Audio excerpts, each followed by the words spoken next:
ഈ ധ്യാനം കുറച്ച് അറിവുകൾ പകരുവാൻ വേണ്ടി നാം ക്രമീകരിച്ചിരിക്കുന്ന ഒരു ധ്യാനമല്ല. മറിച്ച് ദൈവത്തിൻ്റെ കൂടെ ഇരുന്ന്, പിതാവായ ദൈവത്തോടുകൂടെ പുത്രനായ യേശു ഇരുന്ന് പ്രാർത്ഥിച്ചതുപോലെ പ്രാർത്ഥിക്കുവാനും അതിലൂടെ ഒരു ദൈവാനുഭവത്തിലേക്ക് കടന്നു വരുവാനും വേണ്ടി ദൈവം നമുക്ക് വേണ്ടി ഒരുക്കിയിരിക്കുന്ന ധ്യാനമാണ്.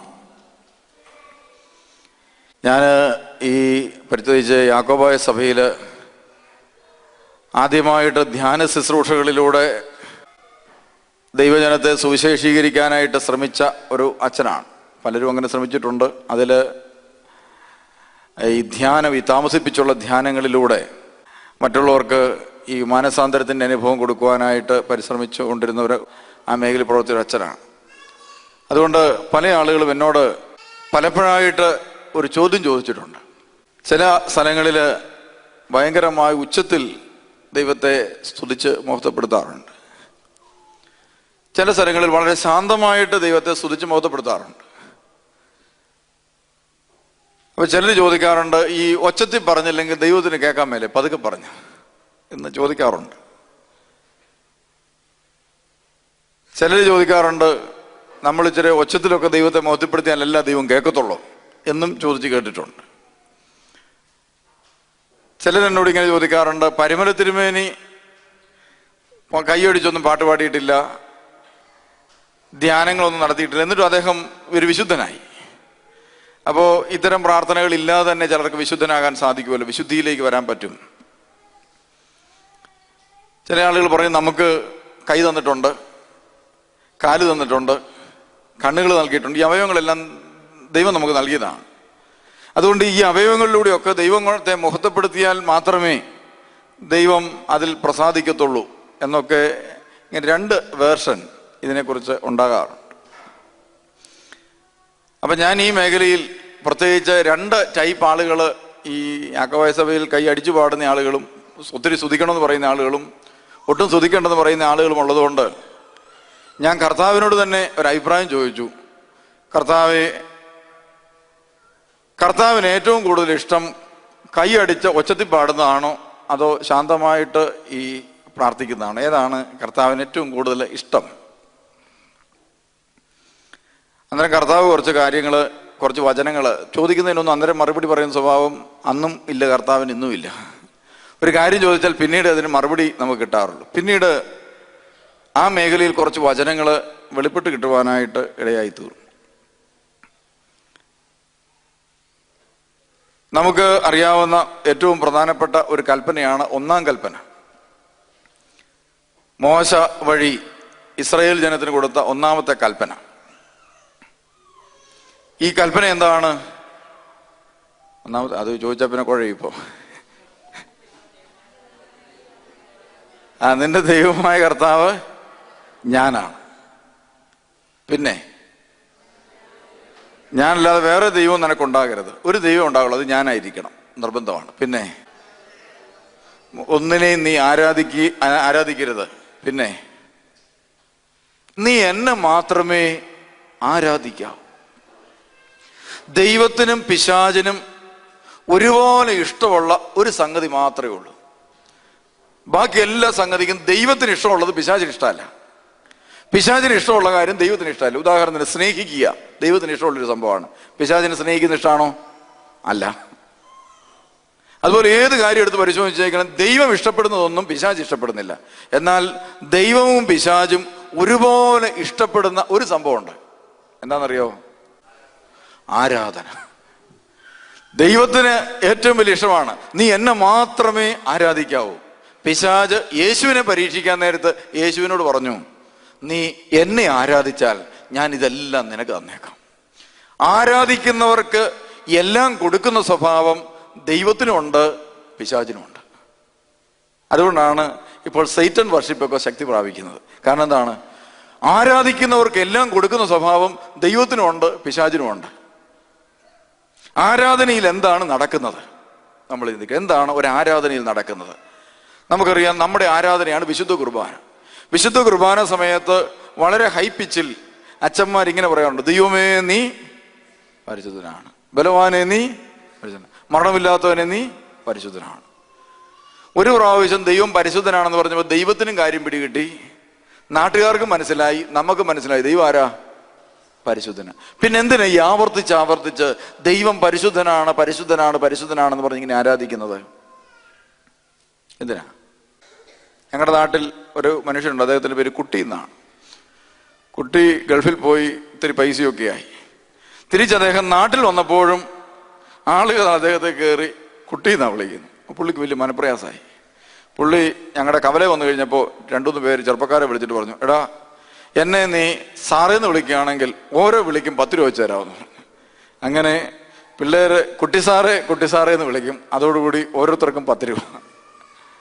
ഇങ്ങനത്തെ ഒരു അല്പസ്വഭാവിയാണോ ശരിക്കും പറഞ്ഞ ദൈവം? എന്നെ ആരാധിച്ചു, ഞാൻ നിങ്ങൾക്കെല്ലാം തരാം. ആണോ? ആരാധിക്കാത്തവർക്ക് ഒന്നുമില്ല, ആരാധിക്കുന്നവർക്ക് അനുഗ്രഹങ്ങൾ. അതുകൊണ്ടാണല്ലോ ദൈവാരാധനയിലേക്ക് കടന്നു വരുമ്പോൾ പലപ്പോഴും അത്ഭുതങ്ങളും അടയാളങ്ങളും രോഗശാന്തിയും എല്ലാം നടക്കുന്നത് ദൈവത്തെ ആരാധിക്കുന്ന സമൂഹത്തിലാണെന്ന് കാണാൻ സാധിക്കും. ഒരിക്കൽ സംസാരശേഷി പൂർണ്ണമായി നഷ്ടപ്പെട്ടു പോയ ഒരു പെൺകുട്ടി ബാംഗ്ലൂര് പഠിച്ചുകൊണ്ടിരിക്കുകയാണ്. അവള് നാട്ടിൽ വന്നു. അവളുടെ സംസാരശേഷി പൂർണ്ണമായിട്ടും നഷ്ടപ്പെട്ടു പോയി. ഞങ്ങളെ കൊണ്ട് സാധിക്കാവുന്ന രീതിയിലൊക്കെ കൗൺസിലിംഗ് എടുത്തു നോക്കി. എന്നിട്ടും അവളുടെ സൗണ്ട് ഒന്നും പുറത്തു വരുന്നില്ല. അങ്ങനെ ഞാൻ ഒരു അച്ഛനെ ഏൽപ്പിച്ചു. അച്ഛൻ പോയി കൗൺസിലിംഗ് ഒക്കെ കഴിഞ്ഞിട്ട് പറഞ്ഞു, ചെറിയ സൗണ്ട് വരുന്നുണ്ടെന്ന് പറഞ്ഞു. വർത്തമാനം പറയാൻ തുടങ്ങിയപ്പോൾ ഉണ്ടായിരുന്ന സൗണ്ട് കൂടെ പോയി. ഇങ്ങനൊരു അവസ്ഥയിലാണ്. അങ്ങനെ ഞാൻ അവളോട് പറഞ്ഞു, നീ ധ്യാനം കൂടാൻ പറഞ്ഞു. അങ്ങനെ ധ്യാനത്തിൻ്റെ 1 ദിവസം കഴിഞ്ഞു. അവൾക്കൊരു മാറ്റം ഉണ്ടായില്ല. ഞാൻ പറഞ്ഞു ഉച്ച കഴിഞ്ഞിരിക്കുമ്പോൾ ശരിയായിക്കൊള്ളുന്നു. ഞങ്ങൾ ഉച്ച കഴിഞ്ഞിരുന്നു. ഉച്ച കഴിഞ്ഞത്തെ ധ്യാനത്തിന് ഒന്നും സംഭവിച്ചില്ല. അതോടുകൂടി അവരെന്നെ കാണാനായിട്ട് ഇങ്ങനെ നോക്കിയിരിക്കുകയാണ്, യാത്ര പറഞ്ഞു പോകാനായിട്ട്. ഞാനതുകൊണ്ട് അവരെ കാണാതെ എപ്പോഴും മുറി കയറി കുറ്റിയിടും അവർ വരുമ്പോൾ. പിറ്റേ ദിവസം രാവിലെ എന്നെ കാണാനായിട്ട് നിന്നു. അപ്പം ഞാൻ പറഞ്ഞു, ഉച്ച കഴിഞ്ഞ് കുമ്പസാരമാണ്, കുമ്പസാരിച്ച് കഴിയുമ്പോൾ ദൈവം ഇടപെട്ടോളും, അല്ലെങ്കിൽ നിങ്ങൾക്ക് ഉച്ച കഴിഞ്ഞ് പോകാമെന്ന് പറഞ്ഞു. അങ്ങനെ അവരെ ഉച്ച കഴിഞ്ഞ് പോകാൻ വേണ്ടി ഇരുത്തിയിരിക്കുകയാണ്. ഉച്ച കഴിഞ്ഞ് എന്നെ അന്വേഷിച്ച് കഴിഞ്ഞപ്പോൾ കുമ്പസാരം കഴിഞ്ഞിട്ട് എന്നെ കണ്ടില്ല. അതുകൊണ്ട് അവർ വളരെ വിഷമിച്ച് പ്രയാസപ്പെട്ട ബുധനാഴ്ച വൈകുന്നേരത്തെ ആരാധന പ്രാർത്ഥനയ്ക്കായിട്ടിരിക്കുകയാണ്. ഈ പ്രാർത്ഥനാ സമയത്ത് മാലാഖമാരുടെയും വിശുദ്ധന്മാരുടെയും മധ്യസ്ഥതയിൽ പ്രാർത്ഥന നടക്കുകയാണ്. ഇതാ പ്രാർത്ഥന അവസാനിച്ചു. സംഭവിച്ചത്, ഈ പെൺകുട്ടി അവിടെ നിന്ന് മുട്ടിന്മേൽ എഴുന്നേൽക്കുന്നത് പൂർണ്ണമായ സംസാരശേഷി തിരിച്ചു കിട്ടിക്കൊണ്ടായിരുന്നു. അവൾ മുമ്പിലേക്ക് ഓടി വന്നിട്ട് പറഞ്ഞു, എനിക്ക് സംസാരശേഷി തിരിച്ചു കിട്ടി. ഞാൻ പെട്ടെന്ന് മൈക്ക് അവളുടെ കയ്യിൽ കൊടുത്തു. അവൾ മൈക്കിലൂടെ പറഞ്ഞു, 3 മാസമായിട്ട് നഷ്ടപ്പെട്ടു പോയ എൻ്റെ സംസാരശേഷി ഇതാ എനിക്ക് ദൈവം ഇപ്പോൾ തിരിച്ചു തന്നു. പ്രാർത്ഥനാ സമയത്ത് ദൈവം എന്നെ സ്പർശിക്കുന്നതായി തോന്നി. എൻ്റെ തൊണ്ട തുറന്നു. പെട്ടെന്ന് എനിക്ക് ഒരു തലകറക്കം പോലെ വന്നു. എഴുന്നേറ്റപ്പോൾ സംസാരശേഷി തിരിച്ചു കിട്ടി. ഇതാ ഒരു ആരാധന നടക്കുന്ന സമൂഹത്തിന്റെ മധ്യത്തിൽ ദൈവത്തിന്റെ ശക്തി പ്രവഹിക്കുന്നു. ആരാധിക്കാത്തപ്പോൾ ദൈവത്തിന്റെ ശക്തി പ്രവഹിക്കുന്നില്ലേ?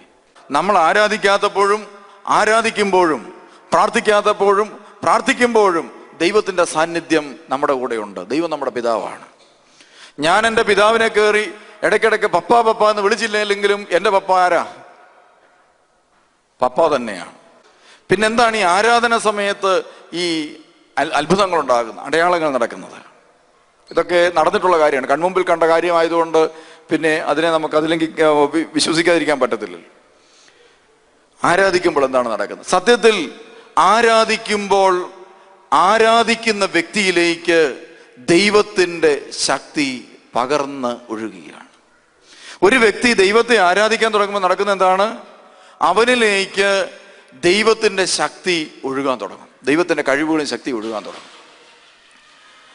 അതുകൊണ്ട് പിശാച് പറയുകയാണ്, നീ എന്നെ ആരാധിച്ചാൽ ഇതെല്ലാം നിനക്ക് തന്നേക്കാം, എനിക്കുള്ളതെല്ലാം എന്ന് പറഞ്ഞ അതിൻ്റെ അർത്ഥം എന്താണ്? പിശാച് ആരാധിക്കപ്പെട്ടാൽ പിശാചിന്റെ ശക്തി ആ സമൂഹത്തിലേക്ക് വർഷിക്കപ്പെടാൻ തുടങ്ങും.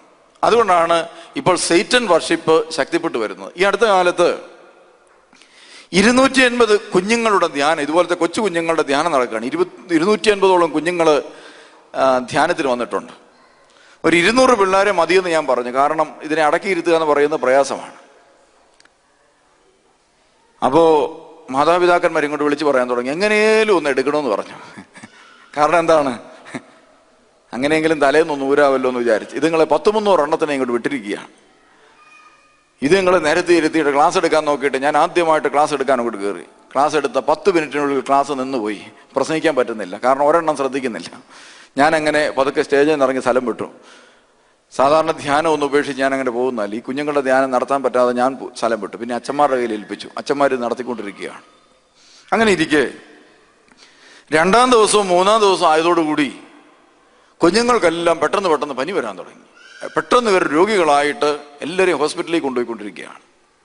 അപ്പം ഞാൻ പെട്ടെന്ന് വിളിച്ചു പറഞ്ഞു, എത്രയും പെട്ടെന്ന് ഭക്ഷണത്തിൽ എന്തെങ്കിലും പ്രശ്നമുണ്ടോ എന്ന് നോക്ക്, അതുപോലെ മുറിയിൽ എന്തെങ്കിലും ക്ലീൻ ചെയ്യണമെങ്കിൽ കൂടുതൽ ക്ലീൻ ചെയ്യുക, പൊടിയുടെ അലർജി കാണും, ഇതെല്ലാം പറഞ്ഞു.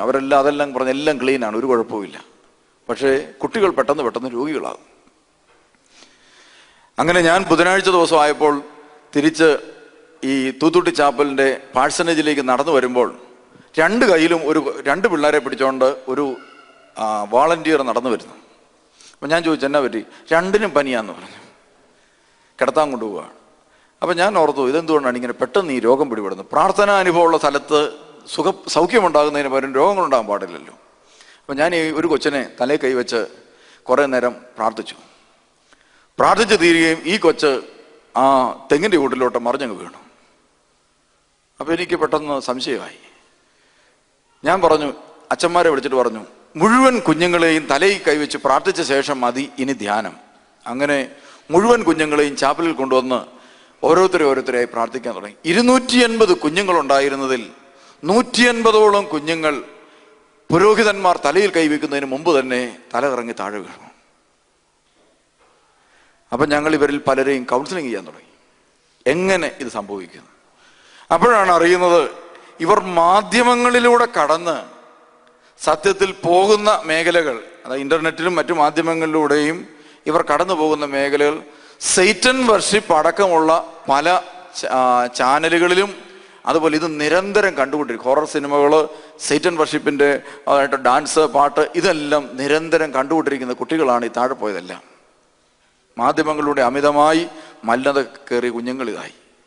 ഇനി ഈ പിള്ളേരുടെ പ്രത്യേകത എന്താണ്? ഇതുങ്ങളെല്ലാം തന്നെ വളരെ അസ്വസ്ഥരും പിടിച്ചാൽ നിൽക്കിയാലാത്തവരും വയലൻ്റ് ആകുന്നവരും അതുപോലെ മാതാപിതാക്കന്മാർക്ക് സ്വൈര്യക്കേടുണ്ടാക്കിയ പിള്ളേരാണ്. അങ്ങനെ ഈ കുഞ്ഞുങ്ങളെല്ലാം പ്രാർത്ഥിക്കാനിടയായി തീർന്നു.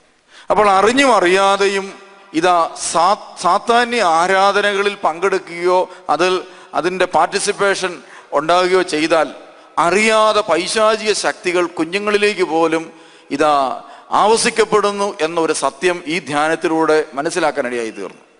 ഈ ധ്യാനത്തിൽ ഒരാഴ്ചത്തെ ധ്യാനത്തിന് ശേഷം തിരിച്ചുപോയ കുഞ്ഞുങ്ങളെല്ലാം പലരും തന്നെയും വളരെയധികം സ്വഭാവ വ്യത്യാസമുള്ളവരും സൽസ്വഭാവികളും വളരെ മര്യാദയ്ക്ക് പള്ളിയിൽ പോയി എന്ന് പ്രാർത്ഥിക്കുന്നവരായി മാറി എന്ന് പിന്നീട് മാതാപിതാക്കന്മാർ സാക്ഷ്യപ്പെടുത്തുവാൻ ഇടയായി തീർന്നു.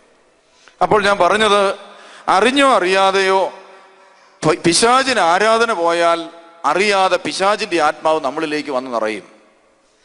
ഇതുകൊണ്ടാണ് ദൈവം പറഞ്ഞത്, നീ എന്നെ മാത്രമേ ആരാധിക്കാവൂ. എന്നെ മാത്രമേ നീ ആരാധിക്കുന്നുള്ളൂവെങ്കിൽ സംഭവിക്കാൻ പോകുന്ന എന്താണ്? എൻ്റെ ശക്തി കൊണ്ട് നീ എപ്പോഴും നിറഞ്ഞ് കവിഞ്ഞു നിൽക്കും.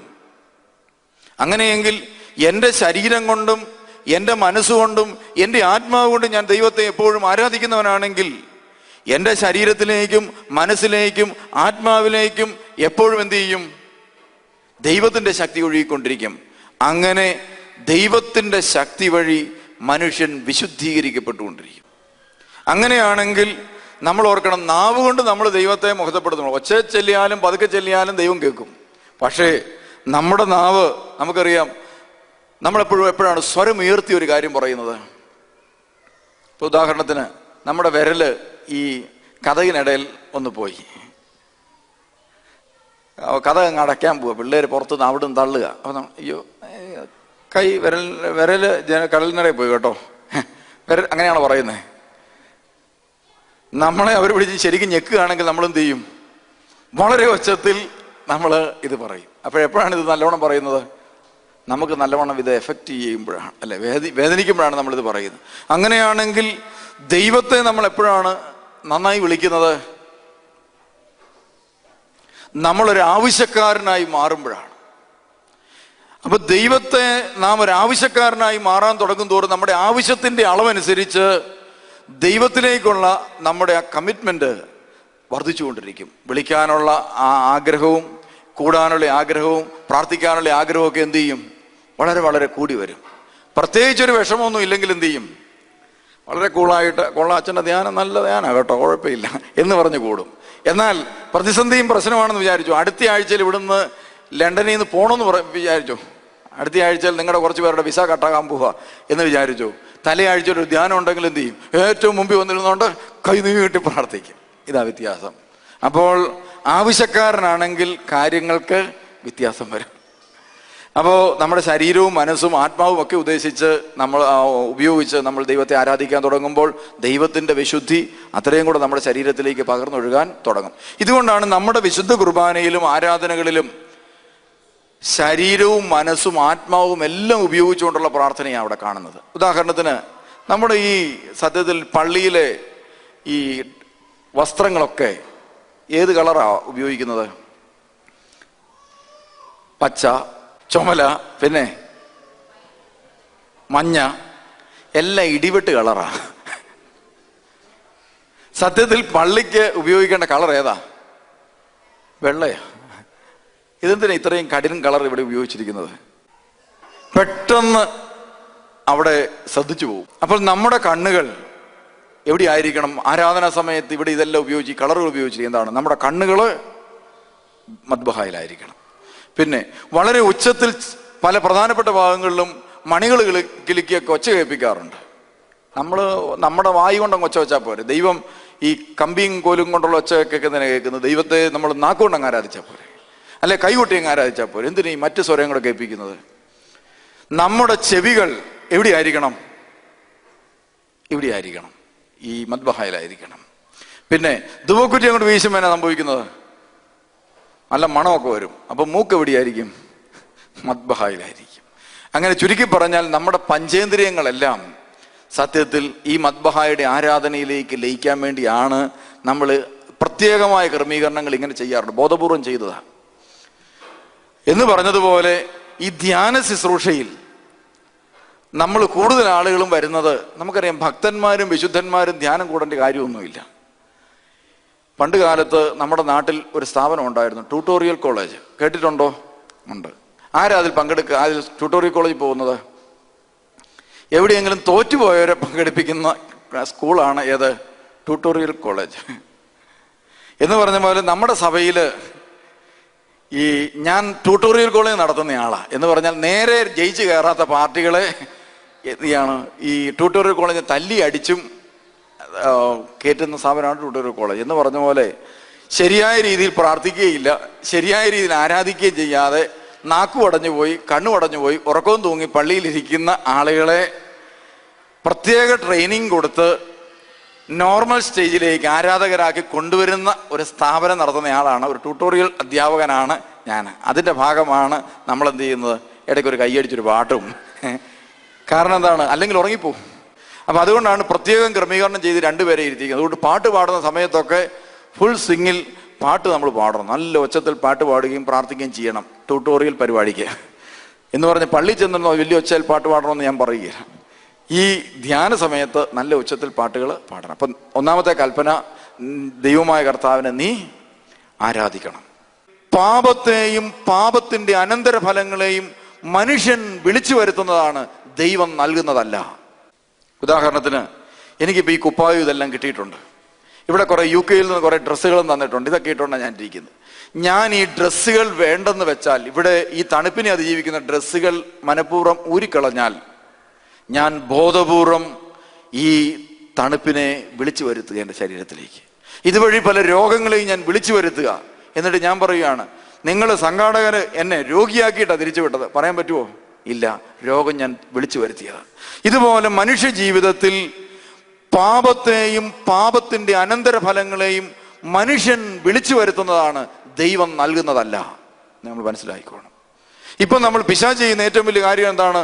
മനുഷ്യന് ജീവിതത്തിൽ എന്തെങ്കിലും കഷ്ടപ്പാടോ പ്രയാസമോ ഉണ്ടായാൽ പിശാച് പുറകിൽ നിന്ന് പറയും, നിന്റെ ദൈവം നല്ലവനാണോ? നോക്ക്, നിന്റെ കൊച്ചെന്തുകൊണ്ടാണ് കണ്ണില്ലാതെ ഉണ്ടായത്? നിനക്കെന്തുകൊണ്ടാണ് കഷ്ടപ്പാടുണ്ടായത്? നിനക്കെന്തുകൊണ്ടാണ് പ്രയാസങ്ങളുണ്ടായത്? നിന്റെ ദൈവം നല്ലവനാണെങ്കിൽ എടുത്ത് മാറ്റുകയില്ലേ എന്ന് പലപ്പോഴും ചോദിക്കാറുണ്ട്. ഇല്ല, ദൈവം നമുക്ക് നല്ലത് മാത്രമേ തരത്തുള്ളൂ. പക്ഷേ നല്ലത് തരുമ്പോൾ അത് സ്വീകരിക്കാൻ സജ്ജമായ ഒരു മനസ്സ് വേണമെങ്കിൽ പാപത്തെ വെറുത്തുപേക്ഷിച്ച ഒരു ജീവിതത്തിന് മാത്രമേ അത് സ്വീകരിക്കാൻ സാധിക്കത്തുള്ളൂ. ഇതുകൊണ്ടാണ് ദൈവകാരുണ്യത്തിലേക്ക് വരുന്ന മനുഷ്യർക്ക് ദൈവം കൊടുക്കുന്ന അനുഗ്രഹങ്ങൾ സ്വീകരിക്കാൻ പറ്റും. കടബാധ്യതയിൽപ്പെട്ട പല ആളുകളും എൻ്റെ അടുക്ക് വന്നിട്ടുണ്ട്. ധ്യാനമൊക്കെ കൂടി കുറച്ചു നാളും കൂടി ജീവിച്ചു കഴിയുമ്പോൾ അവരുടെ കടബാധ്യതകൾ നീങ്ങുന്നു, രോഗങ്ങൾ മാറുന്നു, അസ്വസ്ഥതകൾ വിട്ടവർ സ്വസ്ഥവും സമാധാനം അനുഭവിക്കുന്നു. എന്നാൽ ധ്യാനം കൂടാതെ ഇരിക്കുന്നവർക്ക് കടബാധ്യതകൾ മാറുന്നില്ല, അവരുടെ പ്രശ്നങ്ങൾ തീരുന്നുമില്ല. ദൈവം ഇവരെ രണ്ടുപേരും ഒരുപോലെ സ്നേഹിക്കുന്നുണ്ട്. എന്തുകൊണ്ടാണ്? ഇതാ ദൈവം കൊടുക്കുന്ന അനുഗ്രഹം സ്വീകരിക്കാൻ സജ്ജമായ മനസ്സും ശരീരവും ആത്മാവും ഉള്ളവർക്ക് മാത്രമേ അത് സ്വീകരിക്കാൻ സാധിക്കത്തുള്ളൂ. അപ്പോൾ ദൈവം ഈ ബൈബിളിൽ വാഗ്ദാനം ചെയ്തിരിക്കുന്ന 100,000 വാഗ്ദാനങ്ങളുണ്ട്. ഈ വാഗ്ദാനങ്ങൾ മുഴുവൻ നമുക്കുള്ളതാണ്, ഓരോ വ്യക്തിക്കും ഉള്ളതാണ്. ഇത് സ്വീകരിക്കണമെങ്കിൽ അതിന് സജ്ജമായി വിശുദ്ധീകരിക്കപ്പെട്ട ഒരു ജീവിതം ഉണ്ടായിരിക്കണം, അല്ലാത്തവർക്ക് കിട്ടത്തില്ല. ഏതെങ്കിലും ഒരു വ്യക്തിക്ക് ദൈവാനുഗ്രഹം ഏതെങ്കിലും മേഖലയിൽ തടയപ്പെടുന്നുണ്ടെങ്കിൽ ആ മേഖലയിൽ ആ വ്യക്തി ജീവിതത്തെ വിശുദ്ധീകരിച്ചിട്ടില്ലെന്നാണ് അതിനർത്ഥം. സാമ്പത്തിക മേഖലയിൽ ഒരു വ്യക്തി എന്നും തകർന്നാണ് കിടക്കുന്നതെങ്കിൽ, നമുക്കറിയാം ഇന്ന് ജീവിക്കുന്നതിനേക്കാൾ ഒരു 10 മടങ്ങ് അധികം ആളുകൾക്ക് ജീവിക്കാനുള്ള സമ്പത്ത് ഈ ഭൂമിയിലുണ്ട്. ഇന്ന് ഒരു മനുഷ്യന് കഴിക്കാവുന്നതിനേക്കാൾ 10 ഇരട്ടി ഭക്ഷണം നമ്മുടെ കയ്യിലുണ്ട്. ഇന്ന് മനുഷ്യന് പാർപ്പിടത്തേക്കാൾ ഒരു 10 ഇരട്ടി പാർപ്പിട സൗകര്യം സത്യത്തിൽ ഭൂമിയിലുണ്ട്. ഇപ്പോൾ നമുക്കറിയാം, നമ്മുടെ നാട്ടിലെ പല വീടുകൾക്കകത്തും ഒരു വല്യമ്മച്ചി മാത്രം കാണും, ബാക്കിയുള്ളവർ മുഴുവൻ UK-യിലാണ്. ഇവിടെ വന്ന് UK-യിലെ ഇടുങ്ങിയ മുറി താമസിച്ചുകൊണ്ട് നമ്മൾ 25 മുറിയുള്ള വീടാണ് നാട്ടിൽ പണിതിരിക്കുന്നത്. അപ്പോൾ അവിടെ വേണേൽ ഒരു 25 പേരെ താമസിപ്പിക്കാൻ പറ്റും. ഞാൻ ഈ ധ്യാനം ആരംഭിച്ച് കഴിഞ്ഞപ്പോൾ എൻ്റെ ഏറ്റവും വലിയ പ്രതിസന്ധിയായിരുന്നു ഈ ആളുകളെ എവിടെ താമസിപ്പിക്കും. കുറെ നാൾ കഴിഞ്ഞപ്പോൾ സംഭവിച്ചത്, വിദേശ രാജ്യത്തേക്ക് പോയവരെല്ലാം അവരുടെ താക്കോൽ എൻ്റെ കയ്യിൽ കൊണ്ട് തരാൻ തുടങ്ങി. ഇന്ന പിടിച്ചോളാൻ പറഞ്ഞു. അങ്ങനെ ഒരു 3-4 വീട് കിട്ടിക്കഴിഞ്ഞപ്പോൾ തന്നെ അവരുടെ തുറക്കപ്പെട്ട വീടുകളിൽ ഇതാ ഈ 250-300 പേരെ ധ്യാനിപ്പിക്കുമ്പോൾ 10-25 പേരെ വെച്ച് ഓരോ വീട്ടിൽ താമസിപ്പിക്കാൻ സൗകര്യം കിട്ടാൻ തുടങ്ങി. അപ്പോൾ അതുപോലെ സൗകര്യങ്ങളുണ്ട്. പക്ഷേ ഒരു വിഭാഗം ആളുകൾ ഇന്നും സാമ്പത്തിക മേഖലയിൽ ബുദ്ധിമുട്ട് അനുഭവിക്കുന്നുണ്ട്. അതുപോലെ സമാധാനമില്ല, വീട് എത്ര പണിയാൻ ശ്രമിച്ചിട്ടും പണിയാൻ പറ്റുന്നില്ല, ഇങ്ങനെ കിടന്ന് അസ്വസ്ഥപ്പെടുന്നുണ്ട്. എന്തുകൊണ്ടാണ്? സ്വീകരിക്കാൻ സജ്ജമായ ഒരു മനസ്സ്, ഒരു ശരീരവും ആത്മാവും ഇല്ലാത്തത് കൊണ്ടാണ് ദൈവത്തിന് നമുക്ക് തരാൻ പറ്റാത്തത്. അതുകൊണ്ട് പാപത്തെ സംബന്ധിച്ചിടത്തോളം പാപ സാഹചര്യങ്ങളിലും പാപബന്ധനങ്ങളിലും നാം കഴിയുകയാണെങ്കിൽ ദൈവകൃപ നമ്മളിലേക്ക് ഒഴുകാൻ തടസ്സമാണ്. ഇതുകൊണ്ടാണ് ഒരു വ്യക്തിയുടെ ജീവിതം വിശുദ്ധീകരിക്കപ്പെടണം എന്ന് പറയാൻ കാരണം. ഈ ധ്യാനം നിങ്ങളുടെ വ്യക്തിഗത ജീവിതത്തിന്റെ വിശുദ്ധീകരണത്തിന് വേണ്ടിയുള്ളതാണ്. എന്ന് പറഞ്ഞാൽ ഈ ധ്യാനം കൂടുന്നതോടുകൂടി, പാപം ഏറ്റു പറയുന്നതോടുകൂടി, പശ്ചാത്തപിക്കുന്നതോടുകൂടി സംഭവിക്കാൻ പോകുന്നത് എന്താണ്? കൃപ ഇങ്ങോട്ട് ഒഴുകാൻ തുടങ്ങും.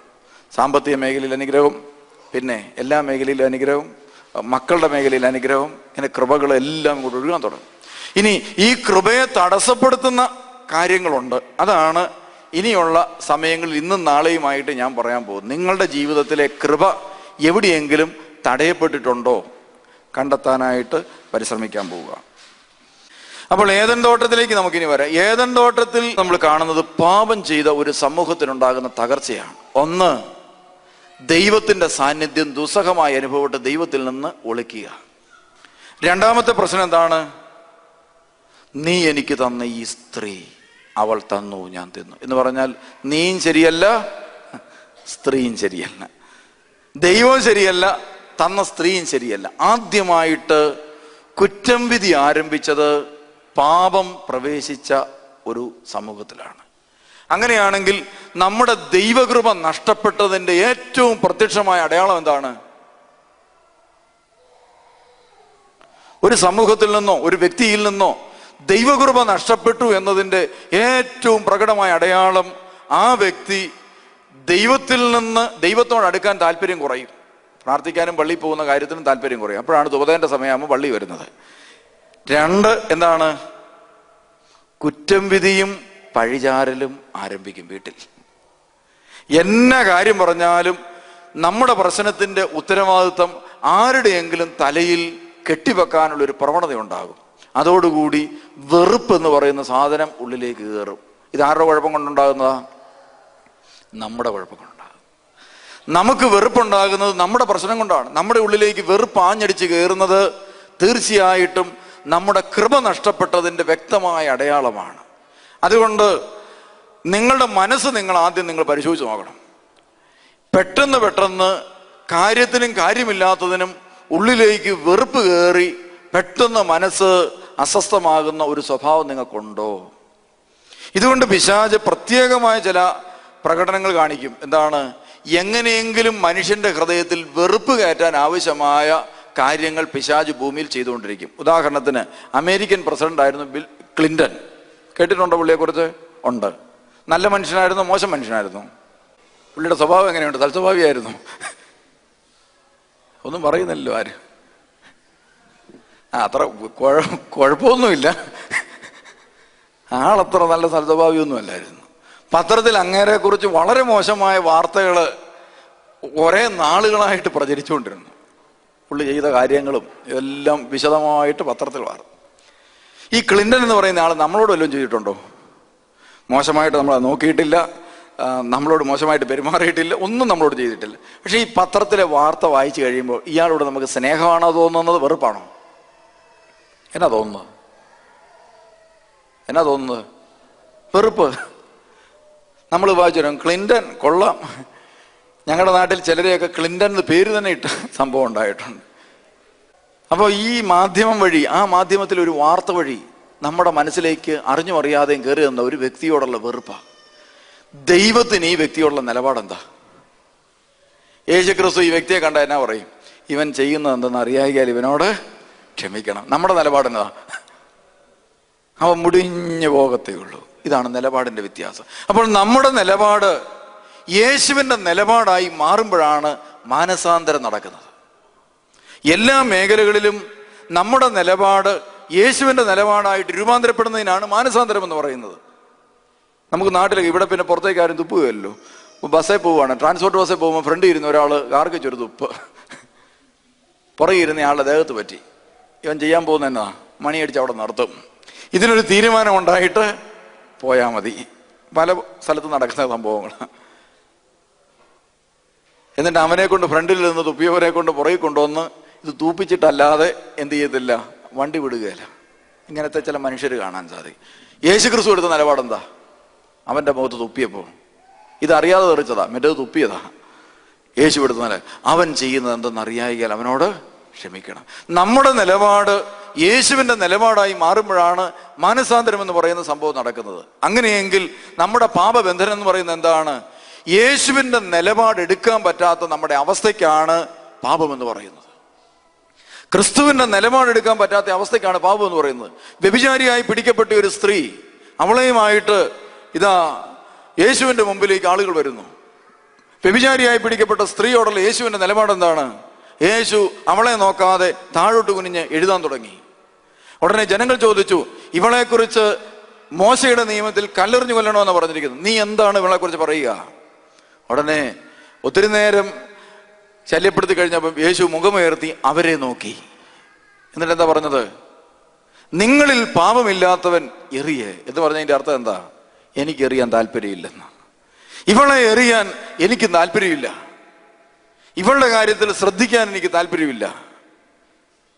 ഇതാണ് യേശുവിൻ്റെ നിലപാട്. ഉടനെ ആളുകൾ അങ്ങോട്ടും ഇങ്ങോട്ടും നോക്കി, ചേടാ കർത്താവ് മറ്റേ കാര്യം വല്ലതും അറിഞ്ഞോ? ഇനിയിപ്പം നിങ്ങളിൽ പാപമില്ലാത്തവൻ എറിയാൻ പറഞ്ഞു. മറ്റേ വിഷയം വല്ല അറിഞ്ഞിട്ടാണ് ഇത് പറയുന്നത്. കാരണം ഇവക്കിട്ട് എറിഞ്ഞാൽ നമുക്കിട്ട് ഏറി കിട്ടുന്ന എല്ലാം. അതുകൊണ്ട് ഓരോരുത്തരായിട്ട് പിൻവാങ്ങി. ഉടനെ യേശു നടുവിൽ നിന്ന്, ആരും നിന്നെ വിധിച്ചില്ലേ? ഞാനും നിന്നെ വിധിക്കുന്നില്ല, നീ ഇനി പാപം ചെയ്യരുത്. കണ്ടോ? അപ്പൊ യേശുവിൻ്റെ നിലപാട് നമ്മൾ കണ്ടു. ഈ നിലപാടിലേക്ക് നമ്മുടെ നിലപാട് മാറുമ്പോൾ നമ്മൾ വിശുദ്ധീകരിക്കപ്പെടുന്നു. അങ്ങനെയെങ്കിൽ നമ്മുടെ ചുറ്റുപാടുമുള്ള മനുഷ്യനോട് നമ്മൾ എടുക്കുന്ന നിലപാടെന്ത്?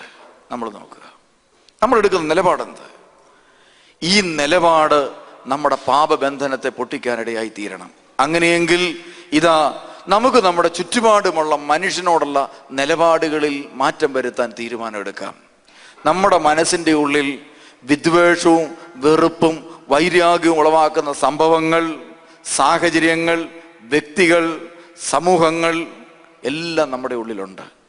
അതുകൊണ്ട് മുൻകാല ജീവിതങ്ങളിൽ നമ്മളെ വേദനിപ്പിച്ച, ദുഃഖിപ്പിച്ച, മുറിവേൽപ്പിച്ച എല്ലാ വ്യക്തികളെയും നോക്കി കർത്താവേ, ഇവർ ചെയ്യുന്നത് എന്താണെന്നറിയാത്തതിനാൽ ഇവരോട് ക്ഷമിക്കണമേ എന്ന നിലപാടെടുക്കാൻ തുടങ്ങുമ്പോഴാണ് ദൈവകൃപ ഒഴുകിയിറങ്ങുന്നത്. പ്രിയമുള്ളവരെ, കർത്താവ് ഭക്ഷണം കഴിക്കാൻ ശിമയോന്റെ വീട്ടിലിരിക്കുമ്പോഴേ ഒരു പാപിനിയായ സ്ത്രീ വന്നിരുന്നു. കാല് കഴുകുക. ഉടനെ ഒന്ന് ആലോചിച്ച് നോക്കണം.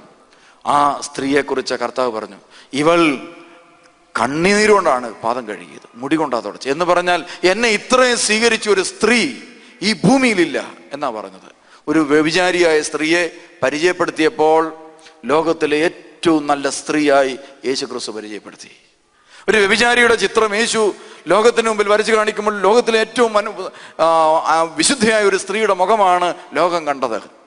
അങ്ങനെയാണെങ്കിൽ നമ്മുടെ ചുറ്റുപാടുമുള്ള മനുഷ്യർ, അവരേത് പാപാവസ്ഥയിൽ ജീവിക്കുന്നവരായാലും നമ്മുടെ മനസ്സുകൊണ്ട് നാം നമ്മുടെ മനസ്സിൽ അവരുടെ ചിത്തം വരയ്ക്കുമ്പോൾ അവർ ഒരു നിരപരാധിയായിരിക്കണം. എങ്കിലേ നമുക്ക് ദൈവരാജ്യത്തിൽ പ്രവേശനമുള്ളൂ. പ്രിയമുള്ളവരെ, അതുകൊണ്ടാണ് യേശു പറഞ്ഞത്, ഈ ചെറിയവരിൽ ഏറ്റവും ചെറിയ ഒരുവന് നീ ചെയ്യുന്നത് എനിക്കാണ് ചെയ്യുന്നത് എന്ന് പറഞ്ഞതിന്റെ അർത്ഥം എന്താ? നമ്മളെക്കാൾ നിലവാരം താന്നവന് നമ്മളോടുള്ള പെരുമാറ്റം വളരെ മോശമായിരിക്കും. പെരുമാറ്റവും മോശമായിരിക്കും, സംസാരവും മോശമാണ്. നിലവാരം താന്ന് ഒരുത്തിൻ്റെ കൂടെ ഇരുന്ന് ഭക്ഷണം കഴിച്ചാൽ ചിലപ്പോൾ അവൻ വാരി വലിച്ച് കഴിക്കുന്നത് നമ്മുടെ ദേഹത്ത് തെറിച്ചെന്നിരിക്കും. അത്രയും ചെറിയ ഒരുവൻ സംസാരത്തിൽ, ഭാഷയിൽ, സംസ്കാരത്തിൽ, ജീവിത ശൈലിയിൽ, സ്വഭാവത്തിൽ, സൽസ്വഭാവത്തിൽ എല്ലാം ഏറ്റവും ചെറിയവൻ എന്ന് പറഞ്ഞാൽ ലോകത്തിൽ ഏറ്റവും കൊള്ളാത്ത ഒരുവനെ, ലോകത്തിൽ ഏറ്റവും മോശമായ ജീവിത ശൈലിയുള്ള ഒരുവനെ, ഏറ്റവും വലിയ പാപിയുടെ മുഖത്ത് നോക്കിയിട്ട് ആ പാപിയുടെ മുഖം കണ്ടിട്ട് നാം പറയണം ഇത് യേശുവിൻ്റെ മുഖമാണ് എന്ന് പറയുന്നവൻ സ്വർഗരാജ്യത്തിൽ കയറും, അല്ലാത്തവൻ പുറത്ത് എന്ന് പറയുന്ന ഒരു സുവിശേഷത്തിന്റെ ഉടമകളാണ് നമ്മൾ. ആ സുവിശേഷത്തിന്റെ വാഹകരാണ് നമ്മൾ. പ്രിയമുള്ളവര്, അങ്ങനെയെങ്കിലും ഒന്ന് ആലോചിച്ച് നോക്കണം. നമുക്ക് ചുറ്റുപാടുമുള്ള എത്ര ചെറിയ മനുഷ്യരാണ് നമുക്ക് മുമ്പിലിരിക്കുന്നത്. അവരുടെ മുഖത്തേക്ക് സൂക്ഷിച്ചു നോക്കുമ്പോൾ ഇത് യേശുവിൻ്റെയും കൂടെ മുഖമല്ലേ എന്ന് ചിന്തിക്കാൻ സാധിക്കുന്ന ഒരു മാനസികാവസ്ഥയിലേക്ക് നാം ഉയരണം. ഇതാണ് കാൽവറിയിലെ മാനസികാവസ്ഥ. യേശു പറഞ്ഞു, ഇതാ ഇവൻ നിരപരാധിയാണ് എന്ന് പറഞ്ഞാൽ എന്താണ്? ഇവനിൽ പാപമില്ല എന്ന് പറഞ്ഞാൽ അതിൻ്റെ അർത്ഥം എന്താ? ഒരു മനുഷ്യനിൽ പാപമില്ലെങ്കിൽ ആരാ? ഇവൻ ദൈവത്തിന്റെ മകനാണ്. ഇവൻ എൻ്റെ മുഖത്ത് തുപ്പി, ഇവൻ എന്നെ പീഡിപ്പിച്ചു എന്നൊന്നും യേശു പറഞ്ഞില്ല. ഇവൻ ചെയ്തത് ഇവൻ അറിയാത്തത് കൊണ്ടാണ്, ഇവൻ നിരപരാധിയാണ്, അതുകൊണ്ട് ഇവനെ വെറുതെ വിടണം. ഈ നിലപാട് യേശു എടുത്തു. ആ നിലപാടിലാണ് പരിശുദ്ധാത്മാവിന്റെ ശക്തി, ഉയർത്തെഴുന്നേൽപ്പും ഒക്കെ ഉണ്ടാകുന്നത്. ഉയർത്തെഴുന്നേൽപ്പും അഭിഷേകവും ഉണ്ടാകുന്നത്. അതുകൊണ്ട് ഒരു വ്യക്തി, ഒരു ക്രിസ്ത്യാൻ എന്ന നിലയിൽ ഉയർത്തെഴുന്നേൽക്കപ്പെടണം. പാപത്തിന്റെ ശക്തിയിൽ നിന്ന് ഉയർത്തെഴുന്നേൽക്കപ്പെടണമെങ്കിൽ, ബന്ധനങ്ങളിൽ നിന്ന് മോചനം പ്രാപിക്കണമെങ്കിൽ, പാപ ആസക്തികളിൽ നിന്ന് മോചനം പ്രാപിക്കണമെങ്കിൽ, ഉയർത്തെഴുന്നേൽപ്പിന്റെ ശക്തി അനുഭവിക്കാൻ സാധിക്കണമെങ്കിൽ എന്ത് വേണം? മറ്റൊരുത്തന്റെ മുഖത്ത് യേശുവിന്റെ മുഖം കാണുന്ന ഒരു മാനസികാവസ്ഥയിലേക്ക് വളരണം. അതുകൊണ്ട് നമ്മുടെ സ്നേഹവലയത്തിൽ നിന്ന് ഈ ഭൂമിയിലെ ഏതെങ്കിലും ഒരു മനുഷ്യൻ ഏതെങ്കിലും ഒരു വിധത്തിൽ പുറത്താക്കപ്പെട്ടാൽ ദൈവത്തിന്റെ സ്നേഹവലയത്തിൽ നിന്നും കൃപയിൽ നിന്നും നമ്മളും പുറത്തായിരിക്കും. പ്രാർത്ഥന കേൾക്കുകയില്ല, ദൈവ സാന്നിധ്യം ദുസ്സഹമായിരിക്കും. അതുപോലെ ദൈവ അനുഗ്രഹങ്ങൾ കടന്നു വരികയില്ല, ദൈവ സാദൃശ്യത്തിലേക്ക് വളരാൻ സാധിക്കുകയില്ല. ഇതൊരു ബന്ധനമായി കിടക്കും. അതുകൊണ്ട് പ്രിയമുള്ളവരെ, നമ്മുടെ ജീവിതത്തിലെ ഒന്നാമത്തെ കെട്ട്, ഒന്നാമത്തെ ബന്ധനം എന്ന് പറയുന്നത് നമ്മുടെ സഹോദരന്റെ മുഖത്ത് ഇവൻ എൻ്റെ അപ്പന്റെ മുഖമുള്ളവനാണ്, എൻ്റെ പിതാവായ ദൈവം അവന്റെ കരങ്ങൾ കൊണ്ട് സൃഷ്ടിച്ച മുഖമാണ് ഇവൻ്റേത്, അതുകൊണ്ട് ഇവനെ ദൈവ സാദൃശ്യത്തിലേക്ക് ഉയർത്തുക എന്നതാണ് എൻ്റെ ദൗത്യം. ഈ ഒരു തലത്തിൽ ചിന്തിക്കുന്നവരാണ് പലപ്പോഴും അഭിഷേകം പ്രാപിക്കുന്നത്. അതുകൊണ്ടാണ് ധ്യാന ശുശ്രൂഷകളിൽ കൂടുന്ന വ്യക്തികളിൽ ചിലർ പലപ്പോഴും പിന്നീട് ഒരു പ്രേക്ഷിതനായി മാറുമ്പോൾ അവർ അനുഗ്രഹിക്കപ്പെടുന്നത് കണ്ടിട്ടുണ്ട്. കാരണം എന്താ? അവൻ തൻ്റെ സഹോദരനെ അന്വേഷിച്ചു പോകുന്നു, അവൻ തൻ്റെ നഷ്ടപ്പെട്ട സഹോദരനെ അന്വേഷിച്ച് ഇറങ്ങിത്തിരിക്കുന്നു, അപ്പോൾ അവൻ അനുഗ്രഹിക്കപ്പെടുന്നു. ഈ 6 പ്രാവശ്യം ഈ അടുത്ത കാലത്ത് ഒരു പെങ്കൊച്ച് നിരന്തരം ധ്യാനം കൂടിക്കൊണ്ടിരിക്കുകയാണ്. അതിനെങ്ങനെയും ഗൾഫിൽ പോകണം. എന്നെ കണ്ടിട്ട് പറഞ്ഞു, ഗൾഫിൽ പോകാനായിട്ട് എല്ലാ പേപ്പറും ശരിയായിരിക്കുകയാണ്, പക്ഷേ എനിക്ക് ജോലി കിട്ടുന്നില്ല, തടസ്സങ്ങളാണ്. ഞാൻ പറഞ്ഞു ധ്യാനം കൂടിക്കോളാൻ പറഞ്ഞു. എനിക്ക് ആകെപ്പാടെ എല്ലാത്തിനും ഒറ്റമൂലിയുള്ളൂ, എന്താണ് ധ്യാനം കൂടുക. അങ്ങനെ ധ്യാനം കൂടാൻ പെങ്കൊച്ചിരിക്കുകയാണ്. ഒരു ധ്യാനം കഴിഞ്ഞു. ഞാൻ ഈ മെത്രാച്ചനായതുകൊണ്ട് പിന്നെ എപ്പോഴും നിൽക്കാറില്ലാത്തതുകൊണ്ട് ഒരു ധ്യാനം കഴിഞ്ഞപ്പോൾ ഞാൻ ഓർത്ത് വല്ലതും കിട്ടിക്കാണുമായിരിക്കും എന്ന് ഓർത്തു. ഒരു ധ്യാനം കഴിഞ്ഞു. പിറ്റേ ആഴ്ച എന്നെ കണ്ടപ്പോഴത്തേക്കും ഞാൻ ധ്യാനം കൂടി. ഞാൻ ചോദിച്ചു ശരിയായോ? ഇല്ല. അപ്പം ഞാൻ പറഞ്ഞു എന്നാൽ പിന്നെ ഒരെണ്ണോടെ കൂടിക്കൊള്ളാൻ പറഞ്ഞു. അങ്ങനെ രണ്ടാമത്തെ ധ്യാനവും കൂടി. പിന്നെ ഈ പെങ്കൊച്ചനെ കാണാനോ സംസാരിക്കാനോ പറ്റിയില്ല. കുറേ നാളുകൾ കഴിഞ്ഞ് ഞാൻ തൂത്തുടി ചാപ്പലിൽ ചെല്ലുമ്പോൾ പുള്ളിക്കാരത്തി എന്നോട് പറഞ്ഞു 5ാമത്തെ ധ്യാനമാണ്.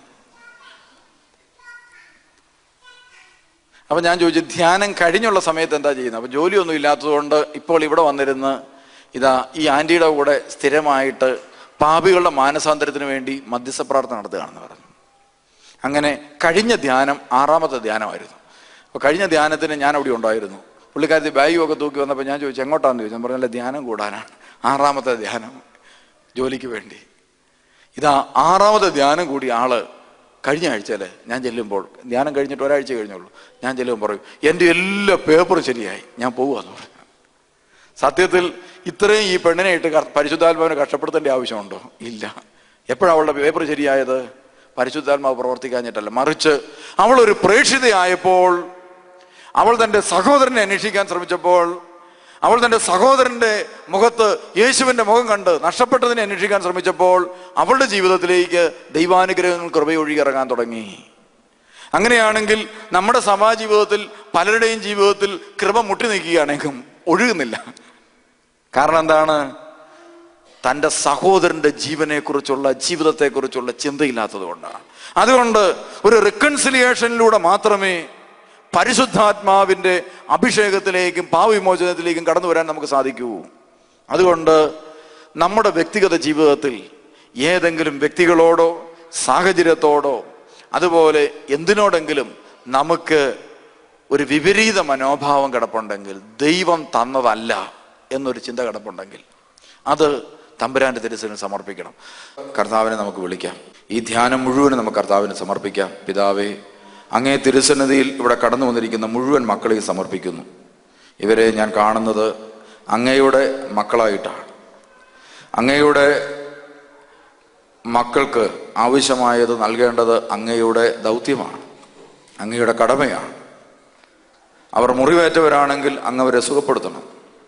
അവർ പാപത്തിൻ്റെ ചെളിക്കുണ്ടിൽ വീണുപോയെങ്കിൽ അങ്ങവരെ ഒരു കൊച്ചു കുഞ്ഞിനെ പോലെ കഴുകണം. അവരുടെ അറിവില്ലാത്ത മേഖലകളിൽ അങ്ങ് അവർക്ക് ആവശ്യമായതെല്ലാം നൽകണം. അവർക്ക് ലഭിക്കാതെ പോയ സ്നേഹം മാറോടണച്ച് ആശ്വസിപ്പിച്ച് നൽകണം. സ്കൂളിൽ പോയി തിരിച്ചു വരുന്ന ക്ഷീണിച്ച ഒരു കുഞ്ഞിനെ, ജീവിതത്തിൽ തളർന്നു പോയ ഒരു കുഞ്ഞിനെ മാറോടണച്ച് ആശ്വസിപ്പിക്കുന്നത് പോലെ ഇവരെ അങ്ങ് ആശ്വസിപ്പിക്കണം. അങ്ങ് സ്നേഹസമ്പന്നനായൊരു പിതാവാണെന്ന ബോധ്യത്തിലാണ് ഈ ധ്യാനം ഞങ്ങൾ നടത്തുക. അതുകൊണ്ട് അങ്ങ് ഇതിവർക്ക് വെളിപ്പെടുത്തി കൊടുക്കണമേ.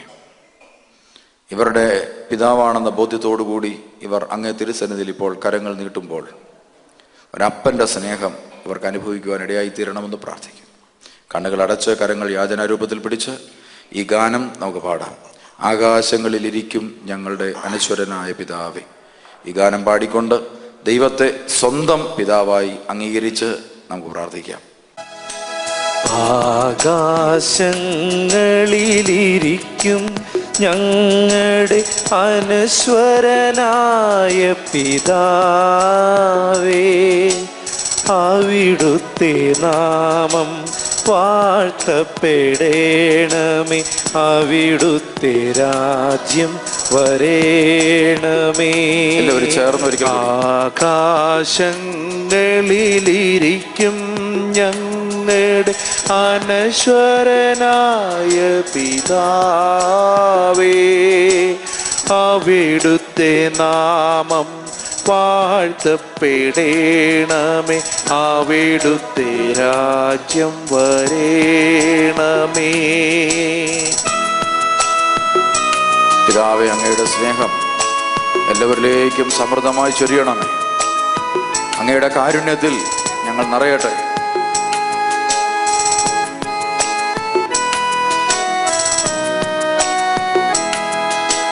സ്വർഗത്തിലെ പോലെ ഭൂമിയിലും നിന്റെ സ്വപ്നങ്ങൾ വിടരേണമേ. സ്വർഗ സ്വർഗത്തിലെ പോലെ ഭൂമിയിലും നിന്റെ സ്വപ്നങ്ങൾ വിടരേണമേ. അന്നു ഞങ്ങൾ വിശന്നു വരുമ്പോൾ അപ്പം നൽകേണമേ. ആമേൻ ആമേൻ ആമേൻ. ആകാശങ്ങളിലിരിക്കും ഞങ്ങളുടെ അനശ്വരനായ പിതാവേ, അവിടുത്തെ നാമം വാഴ്ത്തപ്പെടേണമേ. അവിടുത്തെ രാജ്യം വരേണമേ. ദൈവമേ, അങ്ങയുടെ കാരുണ്യവും സ്നേഹവും ഈ ആലയത്തിൽ ഇപ്പോൾ നിറയാൻ വേണ്ടി പ്രാർത്ഥിക്കുന്നു. ത്രിത്വൈക ദൈവത്തിൻ്റെ സ്നേഹാഗ്നിയിൽ നിന്ന് ദൈവസ്നേഹം അനുഭവിക്കുവാനായിട്ട് ഈ മക്കളുടെ എല്ലാ ഹൃദയങ്ങൾ ഇപ്പോൾ തുറക്കണമേ. ഇവരുടെ ചിന്താമണ്ഡലങ്ങളെ വിശുദ്ധീകരിക്കണമേ. ഇവരുടെ പാപക്കെട്ടുകളെ പൊട്ടിക്കണമേ. ദൈവത്തെ സ്തുതിക്കുവാൻ വേണ്ടി സൃഷ്ടിക്കപ്പെട്ടിരിക്കുന്ന ഇവർ അറിഞ്ഞും അറിയാതെയും ലോകത്തിൻ്റെ അടിമകളായി പോയതുകൊണ്ട് ദൈവത്തെ സ്തുതിക്കുവാൻ ഇവരുടെ നാവുകൾ തുറക്കണമേ. ഇവരുടെ ചിന്തകൾ അനേകം കാര്യങ്ങളിലേക്ക് ഓടിപ്പോയിക്കൊണ്ടിരിക്കുന്നു. ഇവരെ അങ്ങയിലേക്ക് തിരിച്ചു കൊണ്ടുവരണമേ. ഇവരുടെ മനസ്സ് മുറിവേറ്റിരിക്കുന്നതുകൊണ്ട് അങ്ങയുടെ സ്നേഹം അനുഭവിക്കുവാൻ അവർക്ക് സാധിക്കുന്നില്ലല്ലോ. അങ്ങയുടെ സ്നേഹത്താൽ ഇവരുടെ മുറിവുകൾ ഉണക്കണമേ. ഇവർ ജീവിതത്തിൻ്റെ പ്രത്യേകമായ അസ്വസ്ഥതകളും ഭാരങ്ങളും വഹിക്കുന്നതുകൊണ്ട് സ്വസ്ഥതയും ശാന്തതയും സമാധാനവും അനുഭവിക്കുവാൻ അവർക്ക് സാധിക്കുന്നില്ല. ഇവരെല്ലാം അനുഗ്രഹിക്കണമേ എന്ന് പ്രാർത്ഥിക്കുന്നു. അങ്ങ് ഞങ്ങളെ അനുഗ്രഹിക്കാൻ വേണ്ടിയാണല്ലോ അഭിഷേകം ചെയ്ത് സഭയിലേക്ക് അയച്ചിരിക്കുന്നത്. പൗരോഹിത്യം അനുഗ്രഹിക്കാൻ വേണ്ടിയിട്ടുള്ള വരമാണല്ലോ. കർത്താവേ, ഇവരെ ഇപ്പോൾ അനുഗ്രഹിക്കണമേ. ഇവരുടെ പൈശാചിക ബന്ധനങ്ങൾ അഴിയട്ടെ. ഇവരുടെ അസ്വസ്ഥതകൾ വിട്ടുമാറട്ടെ. തിരുവചനം സ്വീകരിക്കാൻ ഇവരുടെ ഹൃദയങ്ങൾ തുറക്കണമേ. ഇവരെ വിശുദ്ധീകരിക്കണമേ. മാലാഖമാരോടും വിശുദ്ധന്മാരോടും ചേർന്ന് ഞങ്ങൾ അങ്ങേ